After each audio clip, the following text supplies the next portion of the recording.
Who are you running from? The question barely rose above the soft hiss of silk gowns and the low hum of a string quartet, but it threaded through the panic in Aria Bennett's chest like a hand catching a falling glass. She had come to the Langford Grand Hotel that night to celebrate her best friend's wedding, and, for a few precious hours, pretend her life was simple. Hope had felt possible under those chandeliers, with laughter bouncing like champagne bubbles and old classmates swaying to Sinatra. For a moment, she believed she could belong to a lovely, ordinary life. Then she saw him, Preston Hale, her ex. His smile had lured her once. Now it curled like smoke from a slow-burning fuse. He stood framed in the archway of the ballroom, a deliberate shadow in a sea of light. Her skin went cold. The world narrowed to that shark-like scan of his eyes. "Oh God," whispered Maya Delgado, the bride, clutching Aria's arm, nails biting through chiffon. "Aria, I had no idea he was invited. One of Evan's clients must have added him, Aria." But Aria couldn't hear Maya anymore. The quartet faltered, and for a heartbeat, it was as if the entire room inhaled and refused to exhale. In the space where her smile had been, dread unfurled, familiar, suffocating, absolute. Her champagne flute rattled in her hand, crystal against crystal. In her head, Preston's voice arrived as if plugged into her spine. "You're so sensitive, Aria. Exhausting. No one else would ever put up with you." The words were remembered and new all at once, heavy with the pressure of a phantom hand tightening on her arm. "Don't be dramatic. I'm the best thing that ever happened to you." Air. She needed air. She didn't run. She walked, fast, jostled by swishing skirts and cologne and laughter that sounded suddenly like glass splintering. She muttered, "Sorry," to someone who spilled a raspberry macaron trail at her feet and whispered something to Maya that wasn't a sentence. She pushed through a pair of glass doors and out onto a narrow stone terrace that hugged the hotel's facade like a secret balcony. The night slapped her face, cool and clean. The scent of jasmine from planters climbed into her lungs. She gripped the balustrade until her knuckles bleached and leaned out over the city lights as if she could drink them, as if they could rinse Preston from her bloodstream. The wind pulled a few pins from her hair and sent dark waves tumbling over bare shoulders. Behind her, footsteps, every muscle braced. "It's him. He followed me." "Hey," a voice said, low, calm, and kind, like the last word someone says before turning off a bedside lamp. "Are you okay? You looked like you were about to faint." Aria turned, breath snagging. A man stood in the doorway's glow, framed by the warm spill of light. Tall, broad-shouldered beneath a black tux that looked like an afterthought rather than a costume. His hair, dark auburn, unruly in a way expensive haircuts never are. His eyes were a startling winter sky blue, the kind you could fall into by accident and never climb out of. A square tumbler of amber whiskey hung, unremarked by him, at his side, as if someone had handed him a prop and he didn't know where to set it down. She knew that face, not intimately, but from a hospital fundraiser invitation she hadn't been able to afford to attend. Dr. Nolan Vale, the surgeon whose name showed up in headlines attached to words like visionary and prodigy, also attached to his family's wealth in a way that made him look like an accidental prince in uncomfortable shoes. "I'm a doctor," he said softly, taking one careful step forward as if he were approaching a cornered animal he didn't want to spook. "Can I help?" Aria stared at him, at the way concern tightened his jaw but didn't sharpen his gaze. She realized her throat was too tight to push out a word. The terror in her chest wasn't medical. It had nothing to do with blood sugar or dehydration. He saw it. He saw all of it. He moved one pace closer, enough that he didn't have to raise his voice. "Who are you running from?" The question landed like a key in a lock she hadn't meant to reveal. Heat burned her eyes. One treacherous tear slid down and curved at the corner of her mouth, salty on her lip. "From a man," she managed, voice ragged. "A man who convinced me I was worthless." Inside, Preston found Maya alone, bouquet briefly abandoned on a cocktail table, cheeks still flushed from dancing. His jaw slid into a smile that could pass for concern. "Where'd she go?" he asked, smooth as oil. Maya shook her head without trusting her voice. But Preston's gaze had already tracked the open terrace door, already placed his ownership at the threshold like an engraved initial. On the terrace, Nolan took in Arya's words slowly, as if turning them over in his palm, feeling the sharp edges of what they meant. He'd seen patients with scars nobody else noticed. He'd watched people flinch at invisible blows, and he remembered his own ghosts, with fewer words, more smoke, the way a house smells after a fire. "You're not going back in there," he said, a physician's calm swallowed by the steel of a man who's already decided. "Not tonight." "My purse," Arya whispered. "My keys, Maya, the syllables piled and collapsed. "I'll have someone get them," he said. "But you? You're not walking back into that room to be cornered." He reached past her lightly, his sleeve brushed her bare shoulder like a thought, and pushed the terrace door more firmly shut, as if that changed the world. The handle clicked. It opened again. "Arya," Preston said, voice soft as suede, dangerous as a slow smile in a dark alley. He stood in the doorway like an executioner under honeyed light. "What do you think you're doing?" His eyes slid over Nolan the way some men scan a valet, registering existence, not threat. Arya went rigid, breath shrinking to a thread. Her skin shrank from her bones. She didn't have to look to feel the cage closing. Nolan didn't lunge. He didn't posture. He simply stepped in front of Arya, a shield wrought from presence and intention. His hand found the small of her back, a warm, steadying weight that sent a shock of relief through her knees. He drew her gently to his side until her hip fitted against his. The claim in that small gesture was quiet and undeniable. It said, "I am here." It said, "You are not alone." "I'm afraid she's with me tonight," Nolan said, meeting Preston's eyes with a courtesy so absolute it became dismissal. "If you'll excuse us." He didn't wait for consent. He guided Arya along the terrace, past iron planters, and down a narrow stone staircase that emptied into a service corridor, perfumed by laundry steam and lemon floor cleaner. He moved without hurry, without confusion. He had the self-assurance of a man who'd memorized the exits the moment he arrived. "Let's get you out of here," he murmured, voice pitched only for her. Arya's feet obeyed, her mind still struggling to catch up. She didn't know this man. She didn't know his story. But her body recognized something in that hand on her back, in the way his frame bent slightly toward hers to block the world. For one fluttering heartbeat, hope didn't feel like a joke. Nolan's car waited in the curtained hush of a private garage. The interior smelled like leather, orange peel, and the faint mint of his aftershave, cool and precise, like everything else about him. The city rolled by in glittering ribbons, reflected in the windshield and in the sheen of his knuckles on the steering wheel. Arya pressed her fingertips to the glass as if touch might prove the buildings were real. "Where are we going?" she asked, after she gathered her voice up from the floor of her chest. "Someplace safe," he said. He didn't glance over. His attention was a narrow beam on the road, but the warmth in his tone balanced the steel under it. They wound out of downtown and climbed into the pine-dark hills above the city, where the wind spoke in the needles and houses tucked themselves behind glass and cedar and silence. Nolan pulled into a drive that curved like a question mark to a home carved from angles and soft light. A wall of windows held the city at a respectful distance. Lanterns lit a path like breadcrumbs to the door. Inside, the house was spare and beautiful without bragging. Concrete warmed by rugs, bookshelves that climbed to a blackened steel ceiling, a painting of a sailboat on rough water, a piano with its lid up as if it had been mid-thought.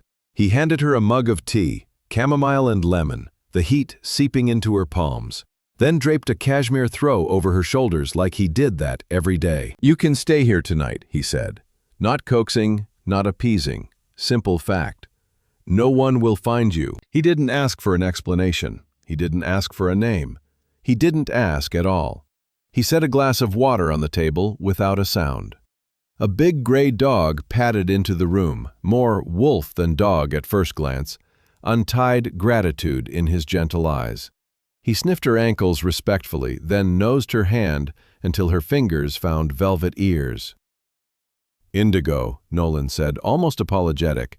"He thinks he's a therapist." Arya managed a wet laugh and let Indigo lean his head into her knee. "Thank you," she said to Nolan, to Indigo, to every lamp that threw a circle of safety on the floor. Her voice trembled like a chime in the wind.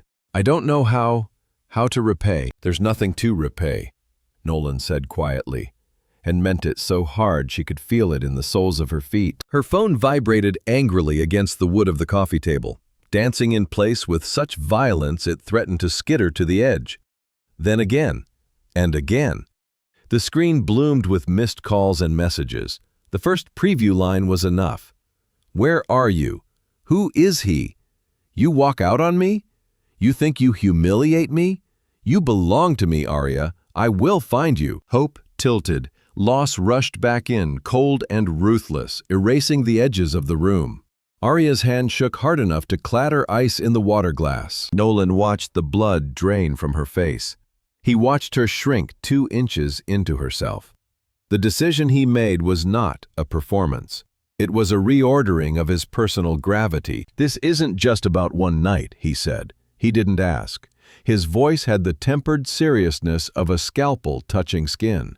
"He's not going to stop." Arya shook her head and pressed her thumb hard into her palm until pain concentrated her focus. Another tear slid, landing on her lip. She tasted metal. "There's a guest house on the back of the property," Nolan went on, tone shifting from clinical to something close to command. "Separate entrance, separate security. No one uses it but Indigo when he wants to pretend he's a fox. Stay there for a few days, a week, as long as you need." "I can't," she started, instinctively reaching for the freckled map of her life. Keys, job, bills, neighbor who always left his trash cans out too long. Also the reality of Preston knowing exactly where her front door stuck in winter. "You can," Nolan said, warm but unmovable, like a velvet rope. "You'll be safe." Arya understood the math. One choice was a stranger with a glass and cedar fortress and a dog with sad eyes. The other choice was an apartment that creaked at night in a way that was too easily explained by a man who loved locks more than he loved people. The calculus was insulting in its simplicity. "Why?" she asked quietly. "Why do this for someone you don't know?" They stood close to each other in the hush between lamps. Indigo snored once, heavily. For the first time, Nolan's eyes held something personal, not professional. A flare of memory, recognition, pain that wasn't shiny and new but old and carefully folded away in him. "Because no one deserves the kind of fear I saw in your eyes tonight," he said. "And because I recognize it." The birds woke her. Not the grinding alarm of the city garbage truck that used to wrench her from sleep at the worst possible moment, but real birds, finches talking in the pines. Morning light washed the guest house in a pale gold so soft she thought she might dissolve into it. She stretched experimentally. The bed was deep and clean. The air smelled faintly of cedar and coffee. For a disoriented second, she couldn't place the room. Then the memory arrived with the force of a past life. Maya's dress, Preston's eyes, a stone terrace, a stranger's hand on her back, claiming safety as if it were something you could lay over a person like a coat. The guest house was less house than quiet dream. Cream walls that looked like they'd been painted by hand. Blurred watercolors of the sound. Curtains like lifted breath. On the porch, a basket weighted with strawberries. Croissants that shattered into 1,000 delicate flakes when she touched them. And a note in a precise, masculine hand. "Books in the main house if you need them. Wi-Fi password on the back. N." The capital N cut like a surgeon's sutures. Confident, minimal, holding. He kept his promise. He didn't intrude. Indigo stood guard outside her door like a gray sentry, and only came in when she invited him, which he took with the seriousness of a solemn oath. Fear receded a fraction.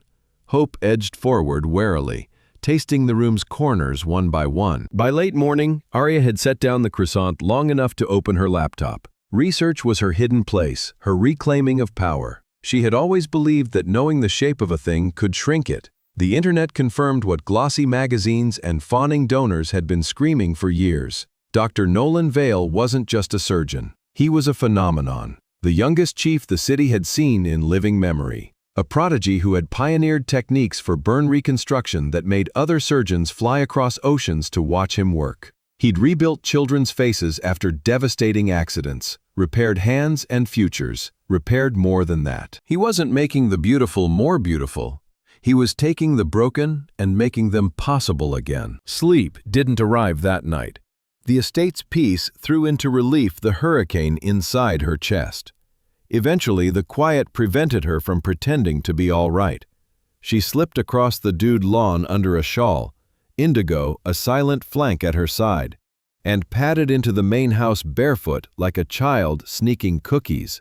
The library glowed softly, a two-story cocoon of old wood and newer books, a ladder on wheels, a fireplace flickering like an old friend. She touched spines as she walked, medical journals, poetry, an entire shelf of first editions of novels her grandmother had loved. "Can't sleep?" She jumped. The glass in her hand sloshed once and steadied. Nolan stood in the doorway, the tux replaced by gray sweats and a threadbare navy t-shirt that couldn't hide anything about the body beneath it or the exhaustion around his eyes. He looked younger and more human like this, as if the armor of his day had been set aside with his cufflinks. He held a low glass of something amber, but didn't drink it, just let the scent rise. "I'm sorry," Arya stammered. "You said I could use the library and I needed—" "It's fine," he murmured, voice low enough to be woven into the room rather than to intrude on it. "The library is for anyone who needs it." He didn't fill silence to make it comfortable. He sat in a leather armchair in the corner and simply stayed. Arya's eyes drifted over the books and caught on a silver-framed photograph on the mantel. Nolan, with a woman whose blonde hair looked like summer light, both laughing, free, like no one had taken anything from them yet. "She's beautiful," Arya said, without meaning to say it out loud. Nolan's mouth flattened as if a door had shut inside him. "That's Sloane," he said, voice gone flat as glass that's been cooled too fast. "My ex-wife." He took a slow sip of the drink he didn't want and looked like he tasted memory more than whiskey. "Our divorce was complicated." The word sat there, like a locked box. Arya recognized the way his eyes went far away and then snapped back like a rubber band to the room. He wasn't a fairy tale. He was a man with scars he covered with a perfect tie knot. "Complicated how?" she asked softly. Not a prying, an invitation. A bridge stretched over a chasm she was offering to stand in the middle of with him. He didn't answer. Not then. 2 days later, the fragile quiet cracked. Arya told herself Preston wouldn't appear at the elementary school where she taught first graders. Children and Crayola rough paper and the smell of tempera paint felt like a sanctuary nothing ugly could enter. Hope tried on normal again that morning. It fit her like a dress she wanted to buy. At 3:30, she stepped into weak sunlight with arms full of graded worksheets and an art poster rolled in a tube like a baton. Across the street, a sleek black car idled, gleaming predator. Preston leaned against the hood, arms folded, his smile painted with patience that made her want to run. The papers left her hand in a flurry of fluttering leaves. Hope evaporated so fast, it hurt. Loss came back not as a wave, but as a trap door opening beneath her feet. Her fingers wouldn't obey her, buying extra seconds while she fumbled for her phone. When she finally managed to hit Nolan's name, he answered on the first ring as if he'd been watching her heartbeat on a monitor. "He's here," she choked, "outside my school. He found me." Silence stretched one beat. Then the gears in his voice shifted. The doctor receded. Something older than training surfaced, a cold, honed edge. "Go back inside," Nolan said, words precise as instructions over an intercom. "Lock the door. Do not leave. I'm on my way." Minutes turned into a punishment. Arya watched from the principal's office window as Nolan's car slid to a stop behind Preston's, pinning the black coupe in. He didn't slam his door. He didn't shout. He walked toward Preston with the kind of slow certainty that made the air on Arya's skin turn into gooseflesh. She couldn't hear the words outside, but she could read the posture. Preston's hands outspread in performative innocence, his dismissive shrug. Nolan's stillness, the way danger can be quiet. Then Preston's smile peeled off his face, as if it had been taped there and was suddenly too sticky to hold.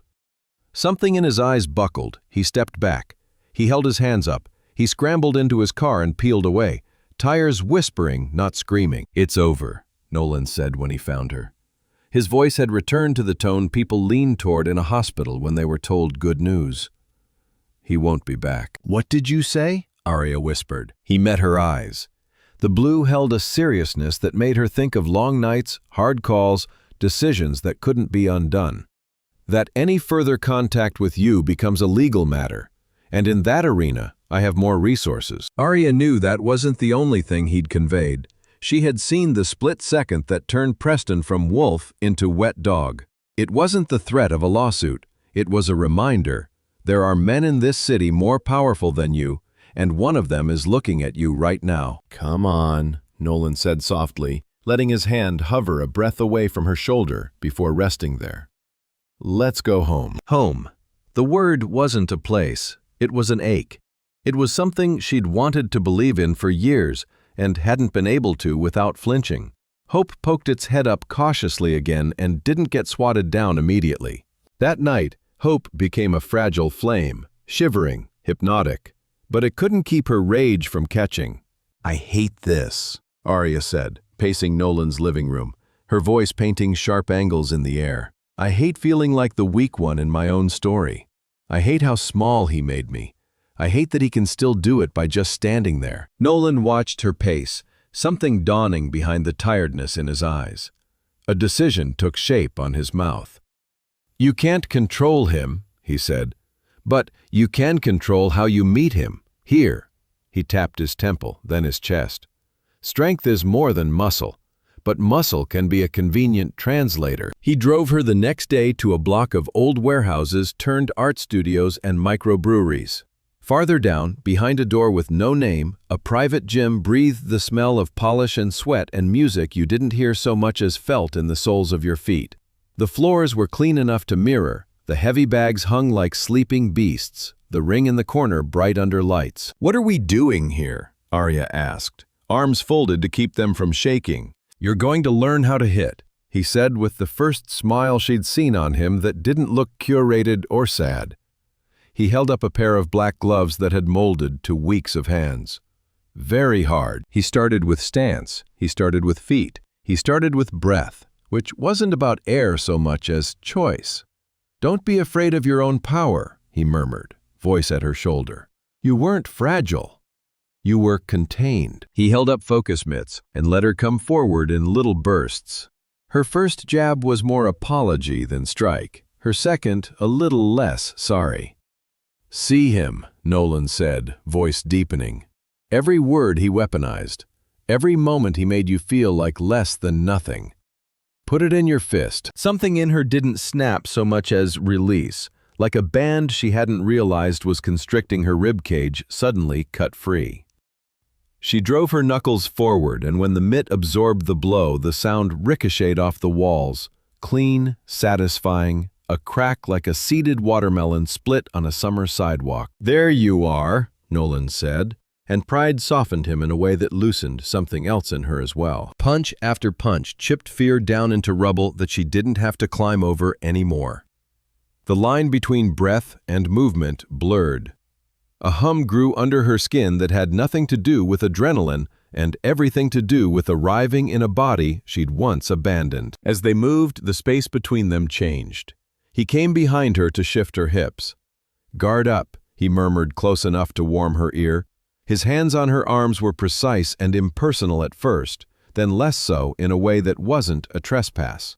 He set his palms at her waist, adjusting, the contact igniting an electrical honesty that ran straight to the place she'd been pretending not to notice. "Twist from your core," he said. A rumble felt more than heard. He stepped around to face her again. He lifted the mitts. "Again!" She lifted her eyes to his. The room narrowed to the space between their mouths. The charged quiet was louder than the music. He slowly lowered the mitts without telling his hands to do it. He took a half step closer. He wanted to. It was written all over him like a language only two people could read. Then his control came roaring back. The way a doctor can call off a risk mid-surgery with a single word. He froze and closed his eyes like a man stopping himself at the edge of a cliff. "I think that's enough for today," he said, voice rough around the edges. He turned away abruptly, busying himself with wiping down the mitts that didn't need cleaning. He moved fast, not because he wanted to go, but because staying felt like setting a lit match on a table covered in paper. Arya stood very still. The rejection she might have felt wasn't what came. What came was clarity. He wanted her, and he was terrified of the wanting. His retreat was not a no. It was a confession. He withdrew after that, polite to the point of frost. And she let him do it, for exactly 2 days. Arya wasn't the woman who fled a wedding anymore. The flame in her had found oxygen. She wanted to understand the man who had gone to war for her, then barricaded himself behind good intentions and rules. Sloane de Montclair, the ex-wife with sunlight hair. The complicated divorce that sat in Nolan's chest like an unhealed wound. Arya went looking, not like a gossip, but like a detective who'd decided knowing the truth was a kindness. Official records had been sealed as neatly as stitches. But society pages didn't seal. They glittered. She found photos of Nolan and Sloane at a gala for de Montclair Capital, the old money dynasty that had financed half the city's skyline. Sloane looked effortless in every frame, magnetic, the axis of every room. Nolan looked like a planet orbiting a star he couldn't get too close to without burning.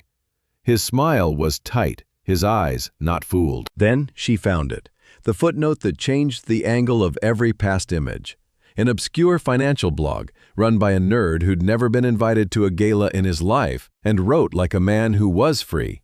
Broke news months after the de Montclair's divorce. Montclair Industries had been minutes from collapse. Bad bets, risky leverage, a freefall undone at the last possible second by a mysterious holding company that bought their debt, restructured it, saved the empire without asking for a headline. Vale Aegis Group. Arya sat back from her laptop so abruptly, Indigo lifted his head with concern. She followed the breadcrumb trail through shells and numbered accounts and carefully hidden signatures.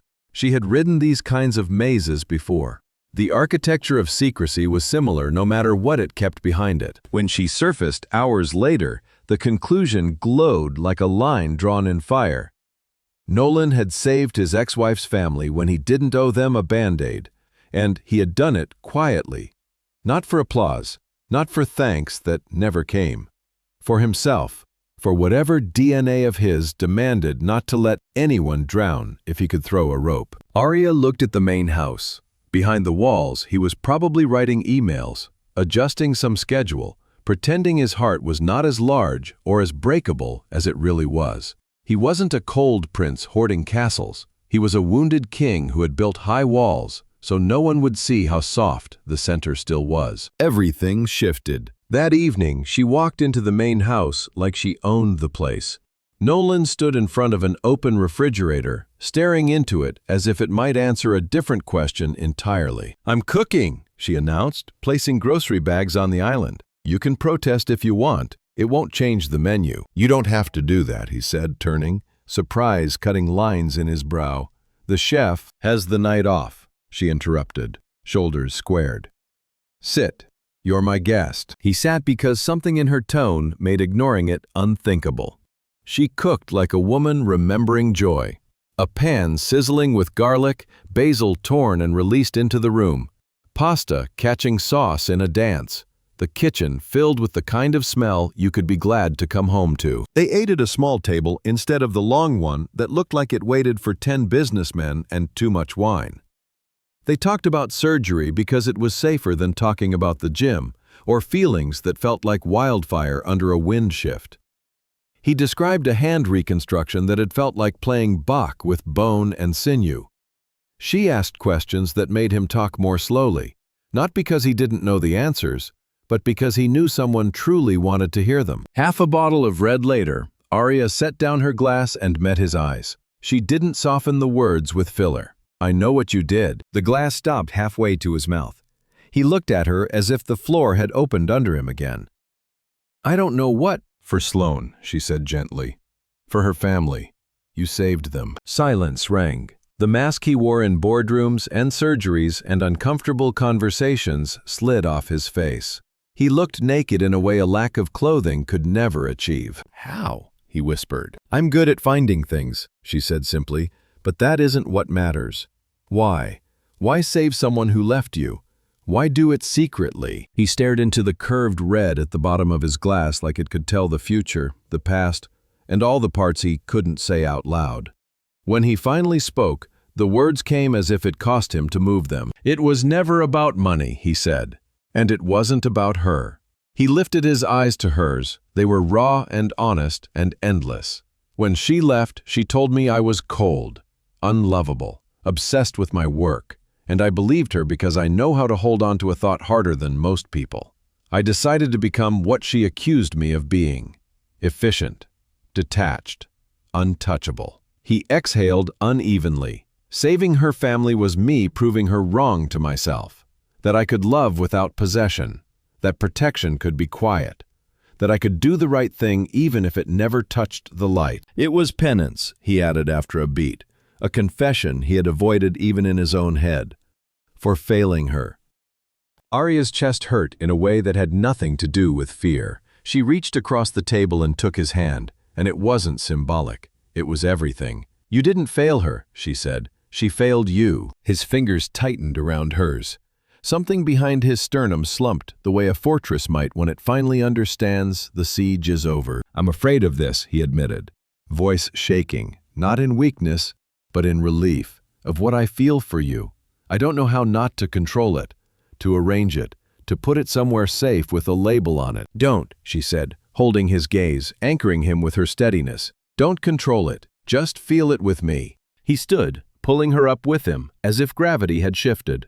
He framed her face in his hands the way a sculptor measures a piece before committing. "I don't know how," he whispered into the air between them. "I'll teach you," she said. She kissed him. It wasn't the kiss in the gym that almost happened in a blaze. It was deep and slow, a balm on old burns. He kissed her back with a surrender that felt like the end of a long march. Indigo huffed once and resettled under the table, as if approving. Morning cracked open a new world. The air in the house felt lighter, as if someone had thrown open a window in a room that had been sealed for years. They were no longer protector and protected. They were Nolan and Arya. They moved around each other in the kitchen with quiet affection, bumping hips, stealing strawberries, wearing the relief of choosing each other like sunlight. They fled the city for a weekend, to a cabin Nolan owned on a lake so still it held the trees and the sky in equal reverence. They hiked until Arya's calves complained, and Nolan caught her hand on slick rock without making a production of it. They cooked on a grill that had seen more patience than any of Nolan's board meetings. They lay on a blanket under a thick quilt of stars and talked about nothing and everything, their voices adjusting to a register that sounded like home. For a while, it felt like they had beaten the world. The envelope arrived on a Wednesday afternoon and slashed that feeling clean open. Nolan stood in the kitchen, reading and rereading the letter from the State Medical Commission, his face sanded free of the man she'd seen by the lake. Hope drained out of the room. Loss moved back in with the manners of a bulldozer. "What is it?" Arya asked, dread already building like static along her arms. "An ethics complaint," he said. No panic in his voice, which made it worse. "Filed by Preston." The allegations were a masterpiece of venom disguised as concern. Nolan had acted as Arya's doctor the night of the wedding. He'd taken advantage of a vulnerable patient. He'd used his position and power to coerce a dependent woman into a romantic liaison. It was not a crime. It was worse, because ethics boards could crucify you for the appearance of impropriety without having to prove intent. A hearing was scheduled. His license and career hung on a line drawn by people who had never touched his patients, but held the scalpel above his future. "He's not trying to get me back anymore," Nolan said, and his voice contained a new kind of danger, one that came from defending what mattered more than a title. "He's trying to destroy me." Arya's hands trembled holding the letter. Preston had found Nolan's vulnerability and sharpened it into a blade. He would use Arya's story against them both. Hope flickered, threatened, but refused to go out. "Ava, no. Marin Cole, Nolan's lawyer, invited them to her glass-walled office on the 40th floor and didn't waste time sugarcoating. "This is serious," she said, sliding her glasses onto her desk like a weapon. "It reads like a melodrama, but the board is conservative. They'll see wealth, power, gender dynamics, and they'll assume. We can fight, but it'll be ugly." "But it's a lie," Arya said, anger heating her palms. "All of it." "What matters is perception," Marin said gently. "Right now, he controls it." Nolan wanted to protect Arya from the hearing, from a room full of strangers dissecting her like a frog in 7th grade science. "Let me handle it," he said. "You've done enough." "No," Arya said, standing in that room and deciding what she was made of. "He is using me to bludgeon you. I won't be the weapon in his hand. I'll be the story he can't control." The hearing room was older than it looked. A faded carpet that had seen 1,000 lives altered, wooden chairs that creaked under judgment. A line of doctors and administrators sat behind nameplates, faces composed into an administrative blankness that could smash if tested. Preston looked the part, sober suit, repentant mouth, eyes that creased in manufactured concern. He told a story that could have fooled anyone who didn't know him.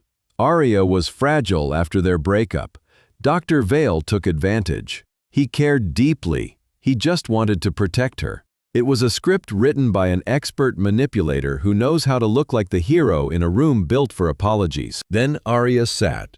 Nolan's hand found hers under the table and gave one strong squeeze that cut through the static. "My name is Arya Bennett," she said, voice clear as cold glass. "I am not a victim." She told them the truth. Not prettied, not dramatized. She told them how men like Preston dismantle women with compliments sharp on the underside. She told them about the wedding, the terrace, the panic that tastes like tin.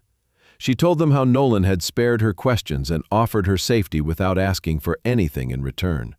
She told them about boxing gloves and how learning to jab had stitched something shut in her that had been flapping for years. "Dr. Vale did not manipulate me," she said finally, the words dropping into the quiet like stones into a deep pool.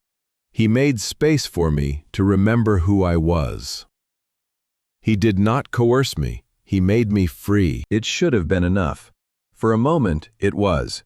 The panel shifted almost imperceptibly. Some shoulders softened, some eyes lifted. Then, Preston's lawyer, a man with a smile like a paper cut, stood.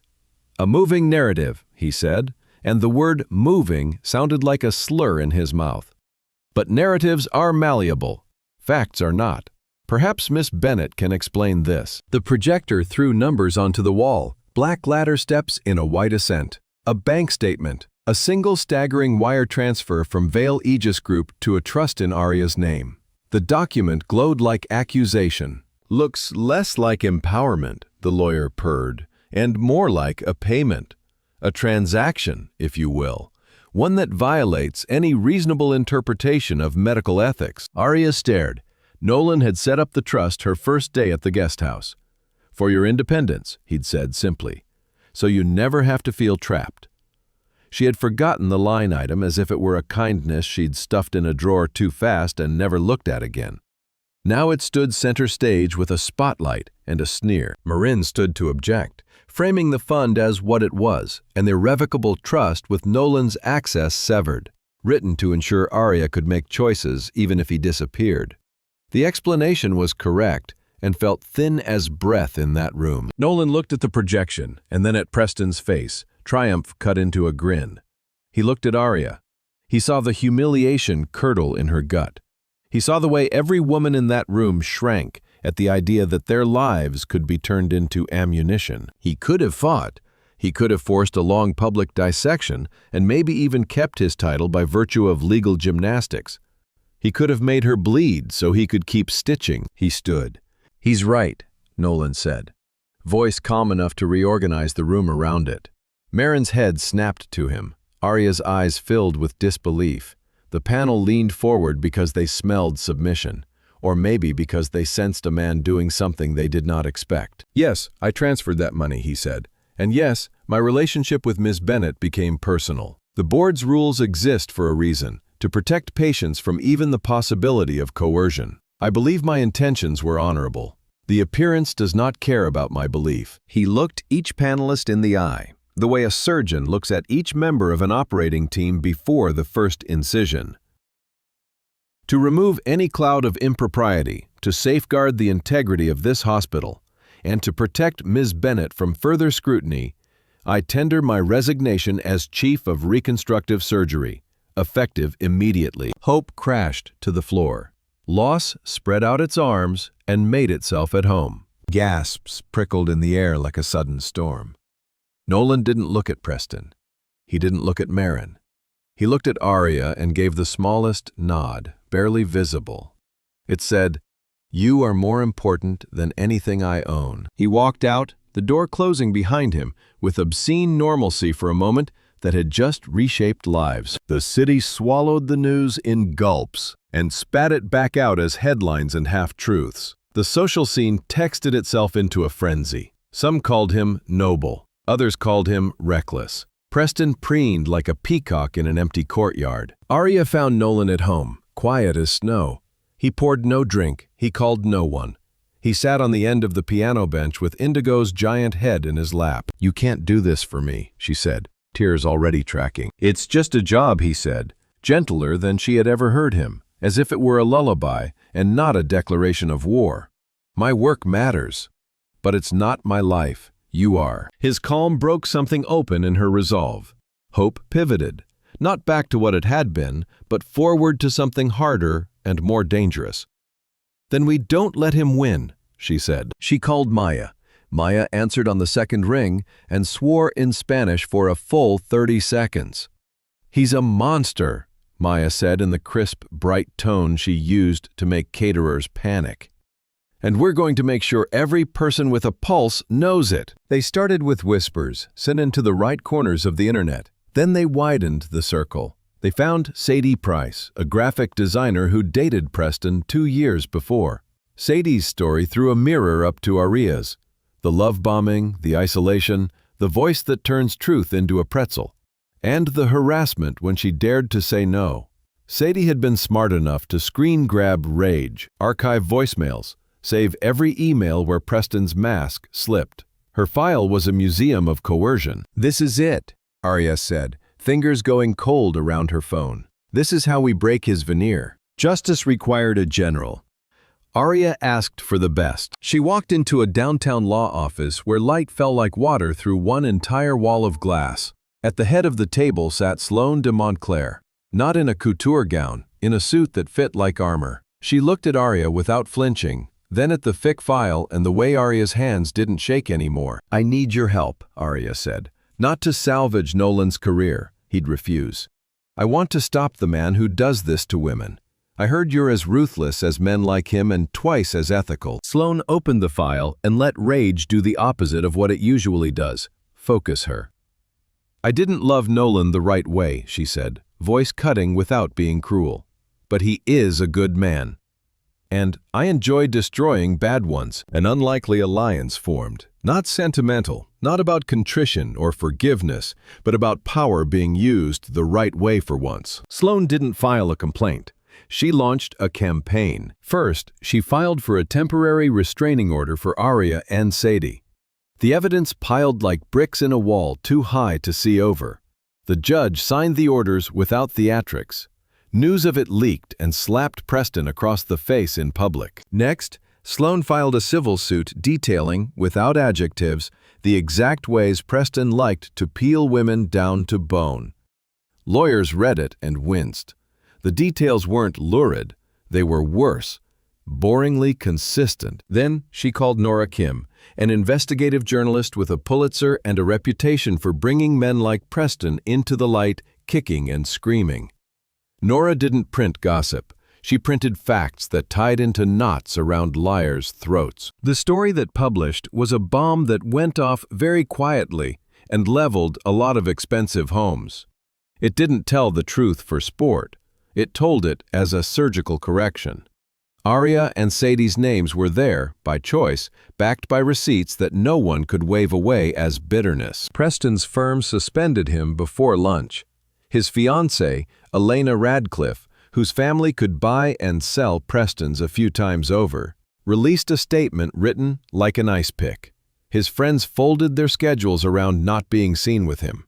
He walked into rooms people used to rearrange themselves around and found space where faces had been. Unintended consequence? Maybe. Necessary one? Definitely. The medical board reconvened in private and did a thing institutions do rarely and badly. They admitted they'd been wrong.